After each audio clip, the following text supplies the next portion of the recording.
අයිබෝන් හැමදිනාටම ඔයාලා හැමෝම වගේ අනිවාර්යයෙන්ම Instagram Facebook වගේ දේවල් පාවිච්චි කරනවාද? ඉතින් Instagram කියන්නේ ගොඩක් ප්‍රසිද්ධ social media එකක්.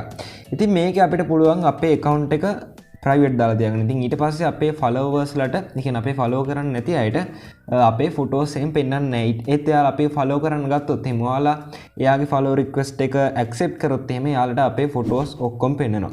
හැබැයි මේකේ ක්‍රමයක් තියෙනවා. අපිට ඕන photos විතරක් අපිට hide කරලා තියාගන්න පුළුවන්. ඒ කියන්නේ අපේ followers ලටවත් අපේ photos ටික පේන්නේ නැහැ. ඔයාට විතරයි මේ photos ටික පේන්නේ. ඔයාලට ඕන වෙලාවට ඒ ටික hide කරලා ඕන වෙලාවට ආපහු ඔයාගේ profile එකට දාගන්න පුළුවන්. ඉතින් මේ විදිහට කොහොමද කරන්න කියලා තමයි මේ වීඩියෝ එකෙන් මම ඔයාලට කියලා දෙන්න යන්නේ. ඉතින් වීඩියෝ යන්න කලින් ඔයා මගේ channel එකට අලුත් කෙනෙක් නම් දැම්ම subscribe කරන්න. ඒ වගේම මෙහා පැත්තේ තියෙන bell icon එක click කරලා notification වල දාලා තියාගත්තොත් මම අලුතෙන් වීඩියෝ එකක් දාපු ගමන් ඔයාගේ ළඟටම notification එකක් මාර්ගෙන් ඒ වීඩියෝ එක ගෙන්න ගන්න පුළුවන්. ඉතින් එහෙනම් වීඩියෝට ගිහිල්ලා කතා කරමු කොහොමද මේ අපිට ඕන photos විතරක් hide කරගන්න කියලා.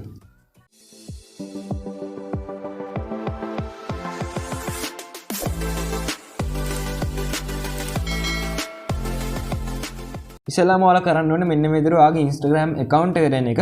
ඉතින් ඊට පස්සේ ඔයාලට ඕන නම් මෙතනින් ගිහිල්ලා ඔයාලගේ account එක private දාගන්න පුළුවන්. මෙන්න මේ tick එක on කරාට පස්සේ account එක private වෙනවා. ඉතින් එතකොට ඔයාගේ photos කිසිම දෙයක් ඔයා දාන post කිසිම දෙයක් ඔයාගේ ඔයාව follow කරලා නැති අයට පෙන්වන්නේ නැහැ. ඔයාව follow කරන අයට විතරයි ඒ ටික පෙන්වන්නේ. ඒත් මම දැන් ඔයාලට මේ කියලා දෙන විදිහට ඔයාලා photos hide කරොත් එහෙම ඔයාව follow කරන අයට පවා ඔයාගේ photos පෙන්වන්නේ නැහැ. ඔයාට විතරයි photos පෙන්වන්නේ. වෙන කිසිම කෙනෙක්ට ඔයාගේ photos පෙන්වන්නේ නැහැ. ඉතින් ඔයාලා කරන්න තියෙන්නේ ඔයාට ඕන photo එක select කරගන්න එක. මෙන්න මේ විදිහට මම මෙතනින් photo එකක් select කරගත්තා. ඉතින් ඊට පස්සේ ඔයාලා මෙතන පේන මේ වගේ තිත් තුනක් තියෙනවා. ඉතින් ඔයාලා මේක touch කරාට පස්සේ ඔයාලා මෙතන පේනවා ආකියු කියලා එකක් තියෙනවා. ඉතින් ඔයාලා මෙන්න මේක touch කරන්න. ඉතින් ඊට පස්සේ මේ photo එක මෙතනින් අයින් වෙලා ගියා. දැන් ඔයාලා මම මෙතන මේ account එකට ගිහිල්ලා මේක refresh කරලා පෙන්නන්න. දැන් ඔයාලා පේනවාද මම මේ අයින් කරපු photo එක මෙතන බලා ගන්න හම්බෙන්නේ නැහැ. ඉතින් දැන් ඔයාලා බලනවාද කොහෙද අපි මේ හංගපු photos යන්නේ එහෙම නැත්නම් hide කරපු photos යන්නේ කියලා. ඔයාලා කරන්න තියෙන්නේ මෙන්න මේ තිත් තුන touch කරගන්න. ඔයාලා මෙතන පේනවාද මෙන්න මගේ ඉරි තුනක් තියෙනවා. ඉතින් මේක touch කරාට පස්සේ ඔයාලා මෙතන පේනවා ආකියු කියලා එකක් තියෙනවා. ඉතින් ඔයාලා මේකට යන්න. ඉතින් මේකට ගියාට පස්සේ ඔයාලා මෙන්න මේ වගේ එකක් බලාගන්න පුළුවන්. ඔයාලා මේක touch කරලා මෙතන මේ post ආකියු කියන එක දෙන්න. ඉතින් ඊට පස්සේ ඔයාලා මෙන්න මේ විදිහට අපි hide කරගත්ත ෆොටෝ එක බලා ගන්න පුළුවන්. ඉතින් ඊට පස්සේ ඔයාලා කරන්න තියෙන්නේ මේක touch කරලා මෙන්න මේ තිත් තුන touch කරගන්න එක.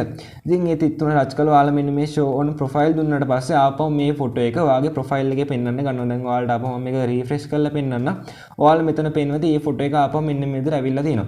ඉතින් ඔයාලට ඕනම ෆොටෝ එකක් මෙන්න මේ විදිහට hide කරගන්න පුළුවන්. ඔයාලා කැමති ෆොටෝ එකකට ගිහිල්ලා මෙන්න මේ ආකියු කියන එක touch කරාට පස්සේ ඔයාලා පේනවාද මේ ෆොටෝ එක ඔටෝම මෙන්න මේ විදිහට මෙතනින් hide වෙලා ගියා. ඉතින් ඊට පස්සේ ඔයාලා ආපහු මෙන්න මේ ආකියු කියන එකට ගිහිල්ලා මෙතනින් post ආකියු කියන එකට touch කරලා මෙතනින් මේ photo එක select කරලා ඊට පස්සේ ඔයාලා පුළුවන් මෙන්න මේ show on profile කියන එක දෙන්න. ඉතින් ඊට පස්සේ මෙන්න මේ විදිහට ආපහු ඔයාගේ photo එක ඔයාගේ profile එකේ පෙන්වන්න ගන්නවා. ඉතින් ඔයාලා මෙන්න මේ විදිහට මේ photo එකක් hide කරගත්තට පස්සේ කිසිම කෙනෙක්ට ඔයාගේ photo එකක් පෙන්වන්නේ නැහැ. ඔයාට විතරයි මේ photo එක පෙන්වන්නේ. ඉතින් මෙන්න මේ විදිහට පුළුවන් ඔයාලට ඔයාගේ ඕනම photo එකක් hide කරලා තියාගන්න. ඉතින් ඔයා follow කරන අයට පවා ඔයාගේ photos එතකොට පෙන්වන්නේ නැහැ. ඉතින් ඔයාට අවශ්‍ය නැති photos තියෙනවනේ ඒවා delete කරන්න නැතුව ඔයාලා පුළුවන් මෙන්න මේ විදිහට hide කරලා තියාගන්න. ඉතින් වීඩියෝ එක හොඳයි කියලා හිතනවා නම් like කරන්න, comment කරන්න, ඒ වගේම ඔයාගේ යාළුවන්ට බලන්න share කරන්න. ඒ වගේම මගේ channel එක අලුත් කෙනෙක් නම් දැම්ම subscribe කරන්න. ඉතින් එහෙමනම් ඊළඟ වීඩියෝ එකෙන් ඉක්මනින්ම හමු වෙමු.